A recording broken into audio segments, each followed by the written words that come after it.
Zdaj pa je pred nami eksperiment in robotika. Humanoidni roboti posnemajo človeško anatomijo in so običajno sestavljeni iz trupa, glave, rok in nog, kar jim omogoča izvajanje človeških gibov. Kaj od naslednjega je najtežje opravilo za humanoidnega robota? A. Dvigovanje obeh rok, B. Obračanje glave, C. Lovljenje ravnotežja ali D. Ples. Ne, čakaj, da razmišljam. Kaj je torej najtežje izmed naštetih opravil za humanoidnega robota? Lovljenje ravnotežja. Je ples. Ja, da je obračanje. Vijoličasti menite B, rumeni C. Najtežje opravilo za humanoidnega robota pa nam bo predstavil kar robot sam. S Teom se je v Tehničnem muzeju Celje družil Juš. To je Teo. Živjo. Živjo, Juš. Dobrodošel v Tehnoparku Celje. Povej mi, kako si? Hvala, Teo. Dobro sem. Teo je humanoidni robot, ki je zelo nadarjen za matematiko.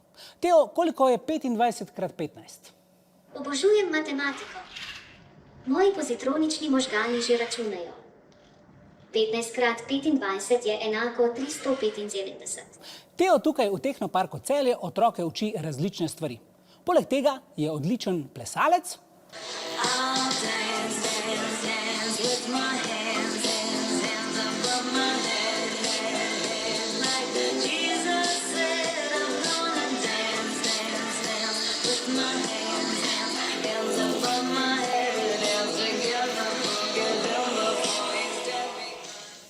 In tudi glasbenik.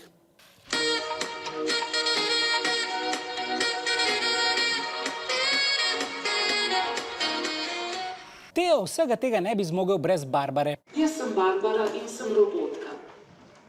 Ime sem dobila po Barbari Ceski, hčerki celjskega grofa Hermana II. Barbara je njegova sodelavka in največja podpornica.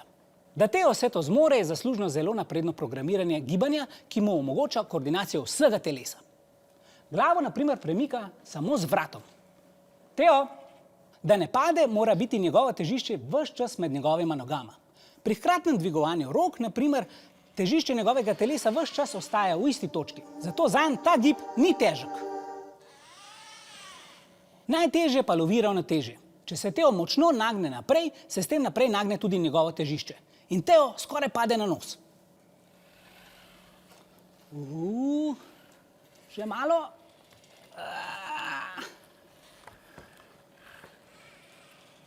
Bravo, Teo.